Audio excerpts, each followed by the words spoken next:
Cette nuit-là, j'étais seul à la morgue, comme je l'avais déjà été à maintes reprises. L'endroit avait toujours été calme, presque apaisant si l'on pouvait supporter le froid et la solitude. Mais pour la première fois depuis toutes mes années de travail, j'ai remarqué quelque chose qui n'aurait pas dû être là. L'un des corps manquait à l'appel. J'ai d'abord pensé qu'il s'agissait d'une erreur, mais je me suis vite rendu compte que ce n'était pas du tout le cas. Et ce n'était que le début.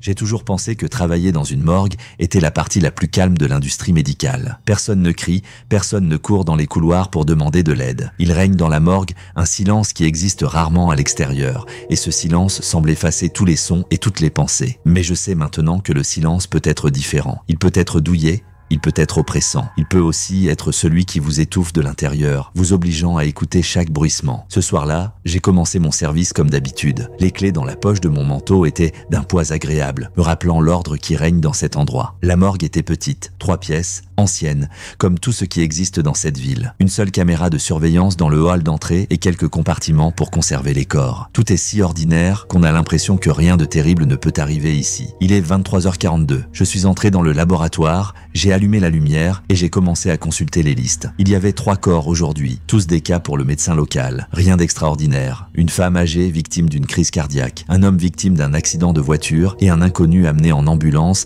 avec de graves blessures. Ils attendaient une autopsie. J'ai ouvert le compartiment réfrigérateur pour vérifier l'étiquetage. 2 corps se trouvaient dans les sacs en plastique habituels avec des numéros. Et le 3e, il avait tout simplement disparu. Je me suis figé. Mon collègue avait peut-être mal saisi les données. Peut-être que le corps n'avait pas encore été transporté. Mais quelque chose à ce moment-là m'a interpellé. Le sentiment que la pièce était trop silencieuse. Mes pas semblaient résonner plus fort que d'habitude. J'ai fermé la porte et j'ai essayé de chasser cette sensation, mais elle était maintenant bien ancrée au fond de ma tête, comme ce courant d'air glacial qui pénètre même à travers la chaleur. Cette nuit était censée être une nuit de travail normal, mais elle a commencé par une petite incohérence qui semblait attendre de se transformer en quelque chose de plus grand. La morgue n'a pas toujours été mon premier choix. Comme la plupart des gens, je m'imaginais une vie un peu différente. J'ai rêvé de devenir chirurgien comme ma mère et j'ai même commencé des études de médecine. Mais le rythme des grands hôpitaux m'a vite absorbé. Le travail me prenait toute mon énergie et le chaos permanent me minait les nerfs. Lorsque l'occasion s'est présentée d'être transféré à la morgue de ma ville natale, j'ai accepté sans hésiter. Ici,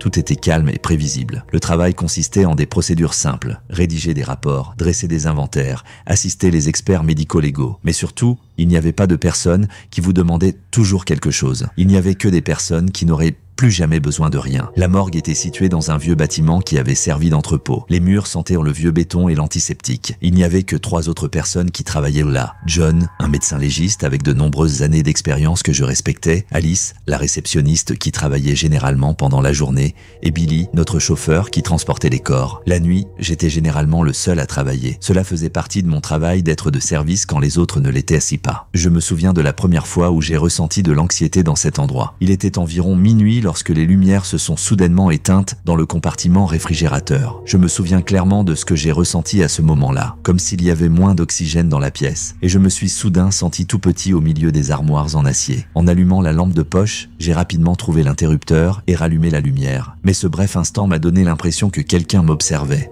J'avais l'habitude de bannir ce souvenir chaque fois qu'il me venait à l'esprit. Les gens travaillant dans les morgues pendant des décennies et n'ont peur de rien. Pourquoi aurais-je peur? Je me rappelais souvent qu'il n'y avait que des vivants à craindre ici, pas des morts. Mais la nuit où le 3e corps a disparu, le sentiment de paix m'a quitté. Tout a commencé de manière très routinière. Vérification des rapports, vérification des listes. Mais maintenant, alors que je me tenais devant les réfrigérateurs et que je ne trouvais pas ce qui était censé s'y trouver, un nouveau sentiment s'est emparé de moi. Quelque chose n'allait pas. Quelque chose n'allait vraiment pas. J'ai revu les rapports. Toutes les données indiquaient que le corps avait été amené ici il y a 3 heures. Il était clairement indiqué compartiment numéro 4. Mais lorsque j'ai ouvert la porte, elle était vide. J'ai d'abord pensé qu'il s'agissait d'une erreur dans les documents. Mais les erreurs sont extrêmement rares. Dans notre travail, tout dépend de la précision. Une seule erreur pouvait entraîner une série de problèmes et je devais donc découvrir ce qui s'était passé. Les compartiments de la carrosserie n'étaient pas équipés de système de sécurité, à l'exception d'un simple enregistrement électronique. J'ai entré le numéro dans la base de données et j'ai vu que la porte avait été ouverte il y a exactement 20 minutes. Un frisson me parcourut l'échine. Qui l'avait ouverte? J'étais la seule personne présente. En regardant à nouveau le moniteur, j'ai remarqué un détail qui m'a encore plus effrayé. La caméra de surveillance du couloir n'avait rien enregistré à ce moment-là. Pas un seul mouvement. Elle ne montrait que l'image statique d'une pièce vide. Ma main a légèrement tremblé lorsque j'ai fermé la porte. Le corps aurait-il été déplacé par erreur dans un autre compartiment? Peut-être qu'un de mes collègues était venu plus tôt et avait oublié d'enregistrer les données. J'ai essayé de m'expliquer la situation, mais une petite flamme de panique s'était déjà allumée en moi et elle ne faisait que grandir. J'ai décidé d'agir car rester les bras croisés signifiait laisser la panique s'installer. J'ai pris la tablette avec la base de données et j'ai commencé à vérifier tous les compartiments un par un. Chaque compartiment était indiqué sur les rapports et je les ai ouverts un par un en m'assurant que tous les corps étaient en place. 1, 2, 3, tout allait bien. Mais lorsque j'arrivais au 4e, je ressentis à nouveau une étrange excitation. Rien n'avait changé, un compartiment vide. Il y avait un numéro dans la base de données, mais pas de corps. Je devais m'assurer qu'il n'y avait pas eu de confusion. Je me suis rendu dans la salle où se trouvèrent les registres papier qui étaient de conserver en parallèle avec le système électronique. La base de données avait pu se tromper, mais pas les registres. En feuilletant les pages, j'ai trouvé la bonne entrée. Tout correspondait. Le nom, la date, l'heure de la livraison. Le corps devait être là. Mais ce n'était pas le cas. J'ai essayé de contacter John, notre médecin légiste, mais son téléphone était éteint. Alice était censée être à la maison et Billy avait terminé son service à 21h. J'étais seul. Après une brève hésitation, j'ai appelé le poste central de sécurité qui surveillait tout le bâtiment. Le gardien, un vieil homme nommé Karl, a répondu après quelques sonneries. J'ai expliqué la situation. Il a ri en disant que même les souris n'entrent pas dans notre morgue, et encore moins les voleurs. Mais j'ai insisté pour qu'il regarde les images de la caméra. Karl a grommelé, mais il a accepté. Quelques minutes plus tard, il a rappelé. Sa voix était désormais réservée, voire nerveuse. Il n'y avait rien de suspect sur les caméras, dit-il. Personne n'était entré ou sorti de la morgue au cours des 3 dernières heures. Cela signifie que le corps n'est pas arrivé ici ou qu'il a disparu pendant que j'étais là. J'ai senti mon cœur s'emballer. Pour m'en assurer, j'ai proposé à Karl d'allumer la caméra en direct pour que nous puissions regarder ensemble dans les couloirs. Là encore, rien. Un hall propre et immobile, éclairé par une faible lumière. J'ai recommencé à faire le tour de la pièce, cette fois-ci avec plus d'attention. Toutes les portes étaient fermées, aucun signe de manipulation. Même dans la salle d'autopsie, tout était en place, à l'exception d'un détail qui m'a arrêté dès que je suis entré. Les instruments que j'avais laissés sur la table se trouvaient à présent sur le sol. Certains étaient éparpillés, d'autres étaient alignés. Si on les avait laissés tomber, ils auraient formé un tas chaotique. Mais ici, on aurait dit que quelqu'un les avait délibérément disposés. Je pris une profonde inspiration, essayant de trouver une explication rationnelle. Peut-être l'avais-je fait moi-même sans m'en apercevoir? La fatigue a pu altérer mon attention, mais plus j'essayais de me convaincre que cela ne voulait rien dire, plus je sentais le sol se refroidir sous mes pieds. J'ai quitté la pièce et fermé la porte en me rappelant à quoi ressemblait l'intérieur. Si quelque chose changeait encore, cela signifierait que je n'étais pas en train d'imaginer des choses. Il était environ 1h du matin. Il me restait encore 5 heures de travail. La morgue était calme comme d'habitude, mais le silence semblait différent, comme s'il cachait quelque chose. À un moment donné, j'ai entendu un son, comme un léger coup. Il était à peine audible, mais son origine a immédiatement attiré mon attention. Il provenait du compartiment réfrigérateur. Ce n'était pas possible. Je m'y suis rendu en essayant de respirer calmement. Les coups ont recommencé, cette fois un peu plus fort. Mon cœur battait la chamade. J'ai ouvert la porte. Il n'y avait rien à l'intérieur, seulement de l'air froid qui me frappait le visage. Mais lorsque j'ai refermé la porte, le bruit s'est répété, cette fois juste derrière moi. Un coup derrière moi m'a figé. Je n'ai pas pu me résoudre à me retourner immédiatement. Au lieu de cela, je suis resté là, agrippé à la poignée froide de la porte du réfrigérateur, sentant l'air glacial circuler sur ma peau. Le temps semblait s'étirer à l'infini avant que je n'ose faire un pas en arrière et tourner la tête. Le couloir était vide. Il n'y avait que la faible lumière de la lampe qui clignotait toujours au bout. Mais le son, je ne pouvais pas l'imaginer. C'était un coup distinct, quelque chose comme un léger bruit sourd sur du métal. J'ai écouté, mais maintenant, c'était silencieux, trop silencieux. Même le bourdonnement des réfrigérateurs semblait plus faible que d'habitude. J'ai décidé de vérifier à nouveau les portes de tous les compartiments. Le compartiment numéro 4, qui était vide auparavant, l'était toujours. Cependant, il me semblait que la température dans la pièce avait encore baissé. Alors que je remettais la porte en place, j'ai senti quelque chose de collant sur mes doigts. La lumière au-dessus de ma tête s'est mise à clignoter et j'ai remarqué qu'il y avait des taches rougeâtres sur la poignée. Du sang. Cela n'avait pas de sens. J'avais fermé ce compartiment il y a quelques minutes à peine. La poignée était propre. À ce moment-là, mon cœur a battu la chamade lorsque j'ai regardé mes doigts. Le sang était frais,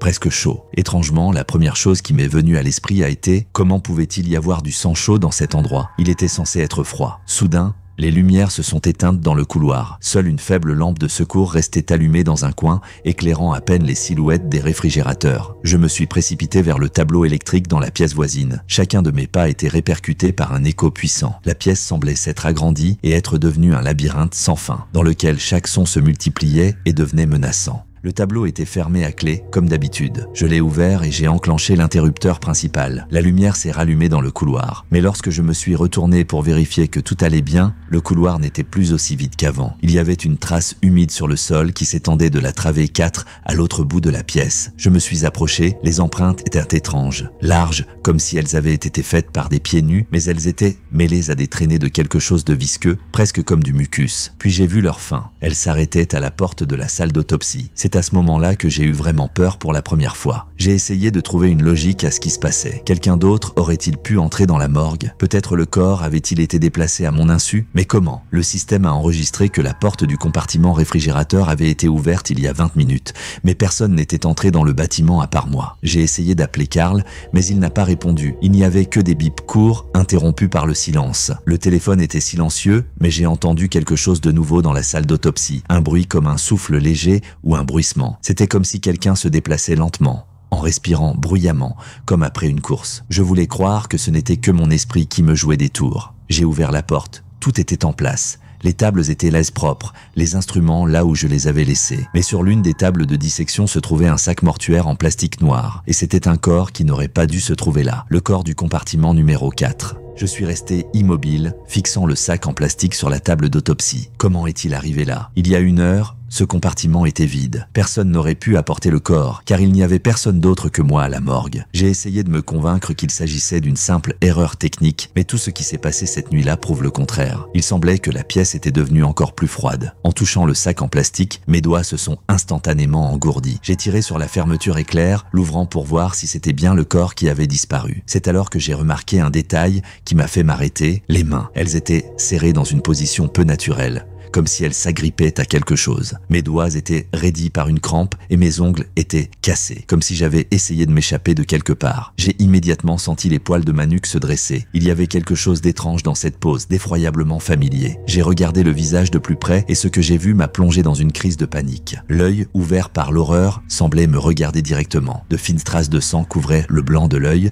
et la bouche était entrouverte, comme si quelqu'un criait. Tout semblait si frais, comme s'il était mort il y a 1 minute à peine, et non des heures, comme l'indiquait la documentation. Une seule chose me trottait dans la tête. Que se passait-il? Il fallait que j'appelle la police, ou au moins un de mes collègues. Mais lorsque j'ai fait un pas vers la porte, les lumières se sont éteintes dans la salle d'autopsie. Mon téléphone m'a échappé des mains et je l'ai entendu se fracasser contre le carrelage. Il faisait nuit noire. Seul le bruit de ma respiration semblait assourdissant. Mes mains tâtonnaient autour de la table pour me repérer, mais soudain, j'ai entendu un bruit. Un grincement doux, comme si quelqu'un se déplaçait lentement. Le bruit venait du côté du sac. J'avais l'impression que mon corps était gelé, mais j'ai quand même trouvé la lampe de poche posée sur la table et je l'ai allumée. Le faisceau de lumière n'a éclairé qu'une petite partie de la pièce. Le sac en plastique était ouvert plus largement que je ne l'avais laissé. La tête du corps était maintenant entièrement visible et les mains qui avaient été jointes auparavant reposaient sur le bord de la table. C'était comme si elles avaient bougé. J'ai commencé à m'éloigner de la porte, tremblant tellement que je pouvais à peine tenir la lampe de poche. Mais la porte ne s'ouvrait pas. La serrure ne bougeait pas, quelle que soit la force avec laquelle je tirais sur la poignée. Le bruit s'est intensifié.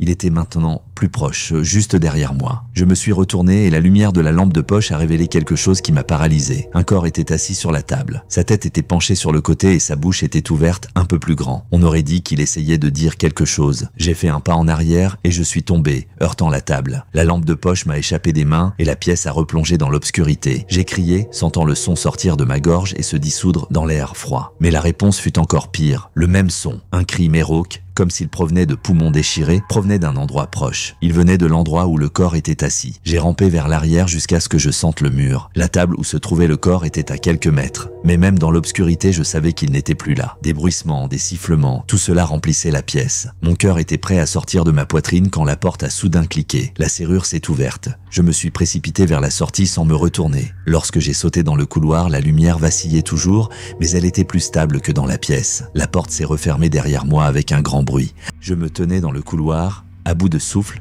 lorsque j'ai de nouveau entendu frapper au milieu de la pièce. Mais cette fois, c'était plus fort, plus désespéré, et cela ressemblait à un cri, une tentative désespérée de s'échapper. Mais je savais que je ne retournerais pas à l'intérieur. J'ai couru dans le couloir, sans faire attention à la façon dont les lampes au-dessus de ma tête s'éteignaient une à une. Il n'y avait personne derrière moi, mais je sentais que si je m'arrêtais, tout recommencerait. La porte de sortie était fermée à clé, comme toujours la nuit. Mais mes mains tremblaient tellement que j'avais du mal à introduire la clé dans la serrure. Lorsque la serrure a enfin cliqué, j'ai sauté dans le hall sombre. La morgue semblait maintenant immense, un labyrinthe d'ombres et de coins sombres. Mon corps fonctionnait en mode automatique. Je ne réfléchissais pas, je n'envisageais pas les possibilités, je ne cherchais pas d'explication. Je voulais juste sortir d'ici. En m'approchant du poste de sécurité, j'ai trouvé les écrans vides. Karl était censé être là, mais il n'y était pas. J'ai crié son nom, espérant qu'il venait de partir. Mais il n'y avait qu'un silence de mort en réponse. Tous les écrans de contrôle de la morgue étaient éteints. Sur l'un d'eux, une image floue est soudain apparue. Une caméra de la salle d'autopsie. J'ai involontairement retenu mon souffle. L'image était tremblante, mais j'ai vu une table. Elle était vide. Le corps qui venait de s'y asseoir n'était plus là. J'allais m'éloigner lorsque la caméra a capté un mouvement. Quelque chose a clignoté dans le coin,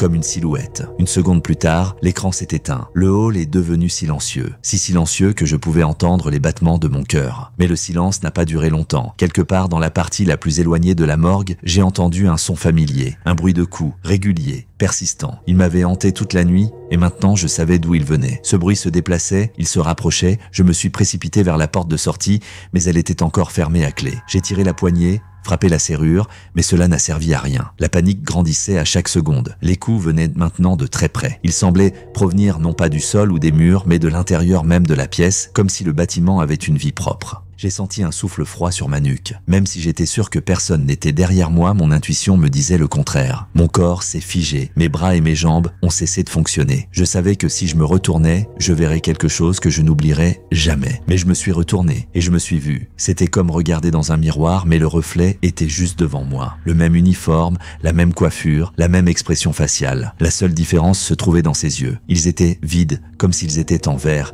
et des traces de sang sombre, presque noir, coulait des coins de sa bouche. J'ai crié jusqu'à ce que la porte derrière moi s'ouvre d'elle-même. Je suis tombé sur l'asphalte froid et humide de l'extérieur, essayant de respirer un peu d'air. En me retournant, j'ai vu la porte de la morgue se refermer lentement et la lumière s'éteindre à l'intérieur. Le silence est revenu. Je suis resté dehors jusqu'à l'aube, sans bouger. Lorsque la police est arrivée, je n'ai rien pu leur expliquer. Toutes les caméras avaient cessé d'enregistrer quelques heures avant mon arrivée et l'absence du corps du compartiment 4 ne s'expliquait pas. Sur la table d'autopsie, la police a trouvé mes empreintes digitales et une lampe de poche cassée, mais rien de plus. Depuis, je n'ai plus jamais travaillé dans une morgue. Mais chaque nuit, j'entends ce coup dans mes rêves. Il se rapproche. Avec le temps, j'ai appris à vivre avec ce qui s'est passé. Mon entourage pense que je n'ai pas pu supporter le stress du travail à la morgue. Ils disent que je me suis inventé cette peur et que la nuit qui a changé ma vie n'était que le résultat d'un surmenage. Parfois, j'y crois presque moi-même. Presque. Je ne vais plus travailler la nuit. J'évite les bâtiments qui ressemblent à une morgue et j'essaie de ne pas penser à ce qui s'est passé à l'intérieur de ces murs. Mais la vérité est que certaines choses sont impossibles à oublier. Vous ne pouvez pas oublier le visage d'une personne qui semblait vous regarder de l'autre côté de la réalité. Tout comme on ne peut pas oublier le son d'un coup qui se fait encore entendre dans le silence le plus profond. Une partie de moi veut tout expliquer rationnellement. Mais plus j'y pense, plus je sens que ce n'était pas seulement un jeu de mon esprit. Certains lieux ont leur propre histoire, leur propre fardeau, que nous ne voyons pas. Parfois, nous touchons accidentellement ce fardeau, et alors la réalité se fissure. J'ai peut-être été témoin de cette fissure. J'ai survécu, mais cette histoire m'a changé à jamais. Je comprends maintenant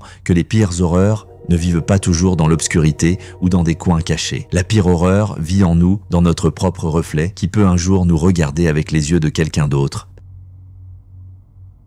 Si cette histoire vous a fait ressentir une froide bouffée d'effroi, ne manquez pas de regarder mes vidéos précédentes. J'y raconte des histoires tout aussi effrayantes. Des événements effrayants en Alaska qui vous feront éviter la glace sans fin. Et un village abandonné où l'obscurité cache bien plus que ce que l'on peut voir. N'oubliez pas de vous abonner à la chaîne pour ne pas rater les prochaines histoires qui vous feront regarder autour de vous dans le noir. Appuyez sur la cloche et je vous promets que le pire est à venir.